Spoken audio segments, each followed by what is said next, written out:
NASCAR just hammered Ty Gibbs and William Byron, who's in the middle of a championship fight, with major penalties. Does the punishment fit the crime?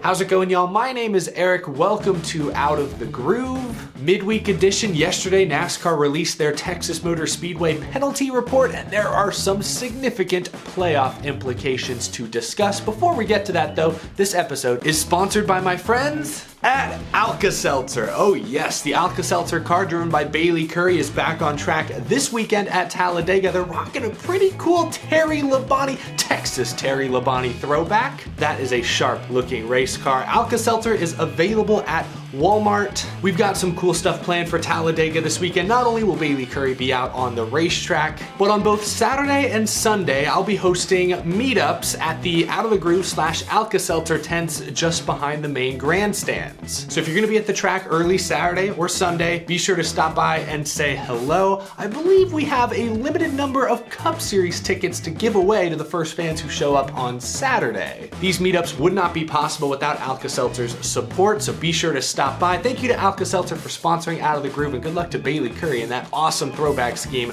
this Saturday afternoon.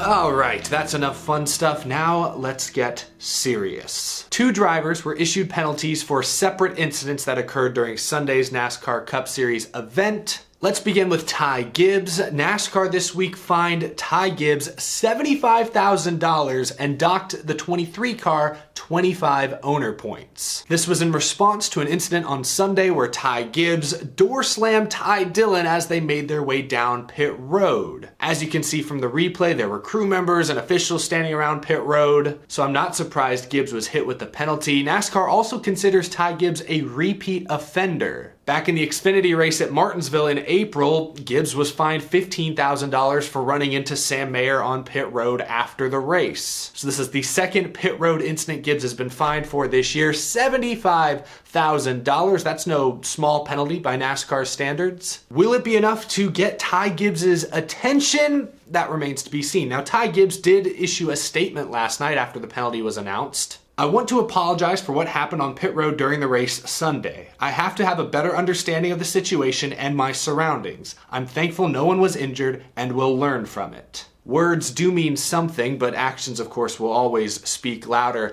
Not all of Ty Gibbs's peers seemed too impressed by that statement. At roughly 3 o'clock in the morning Eastern time last night, Erik Jones replied to Gibbs saying, "Don't ever bump me under yellow again." Ugh, Erik Jones issuing an ominous warning at 3 o'clock in the morning? What? Now, some were able to find the replay looking back at Ty Gibbs' onboard camera of when he did bump Erik Jones at Texas. Davey Siegel, I saw, tweeted this out. But you can see on this replay, under caution, Ty Gibbs issues a couple of bumps to Erik Jones. Hits him not once, but twice. Not exactly sure what that was all about, but clearly Erik Jones not happy about it, up at 3 a.m. still thinking about it. Jones wasn't the only one to voice his displeasure with Ty Gibbs. Larry McReynolds went on SiriusXM NASCAR radio and had strong words for the 19-year-old driver. If I hear one more person, one more announcer, one more human being say he's just 19, okay, then don't race Cup.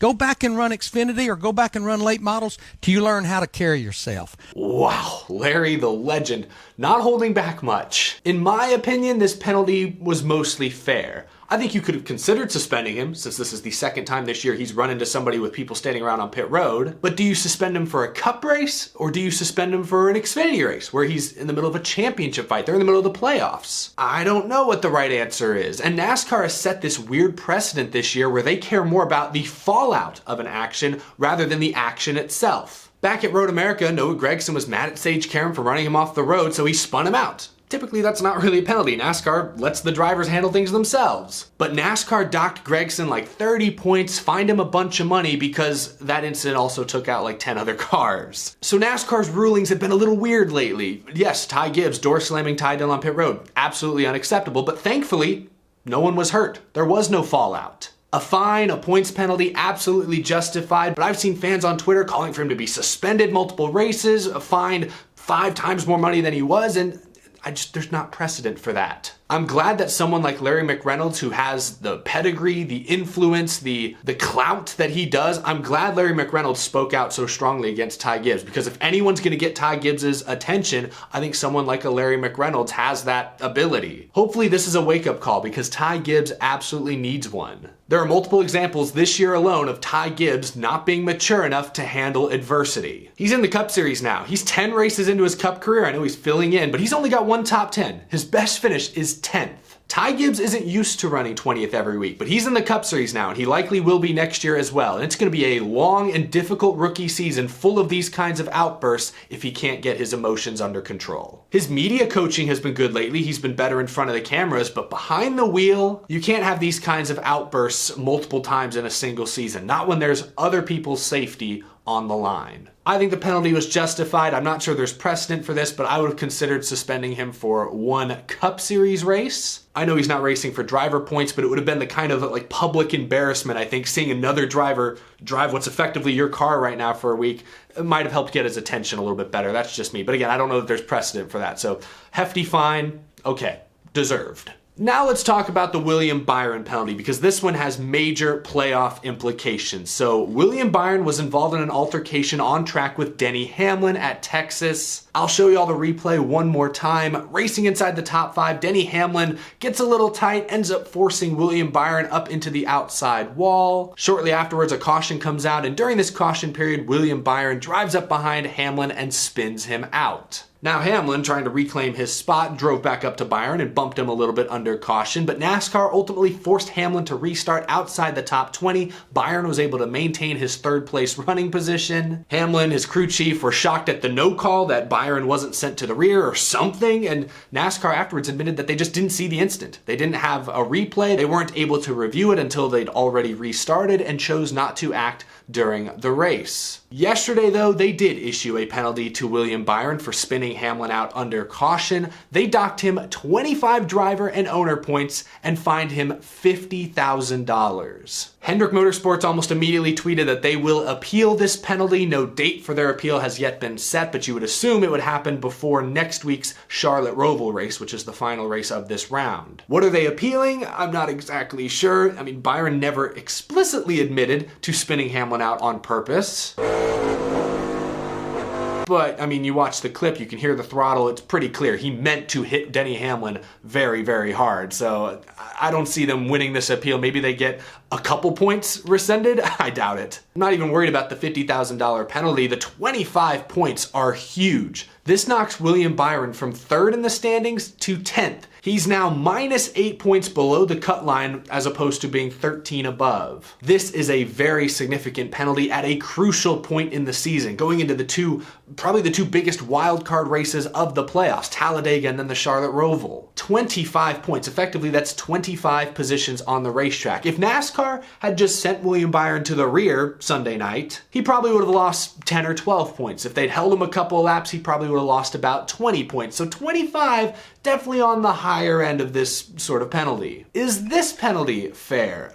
I think so. I think it's certainly on the high end. I mentioned this in yesterday's video, but in the past, drivers like Kyle Busch, Johnny Sauter in the Truck Series were suspended a race for wrecking someone on purpose under caution. But in both of those cases, the contact was a little heavier, especially in the case of Kyle Busch. He just pile drove Ron Hornaday to the outside wall. Byron just spun Hamlin out. No real damage done to Denny Hamlin's car, he just lost track position. So a penalty, a points penalty of some sort, absolutely justified at least 10 points. I would have probably gone with 15, maybe 20 points in my opinion. Again, I think 25 is a little high. I just mentioned, if they'd just put him at the tail end of the lead lap, he probably finishes that race in like 18th or 19th place, and it would have been like a 10 or 12 point penalty. I'd go a little higher than that, let's say 15, maybe 20.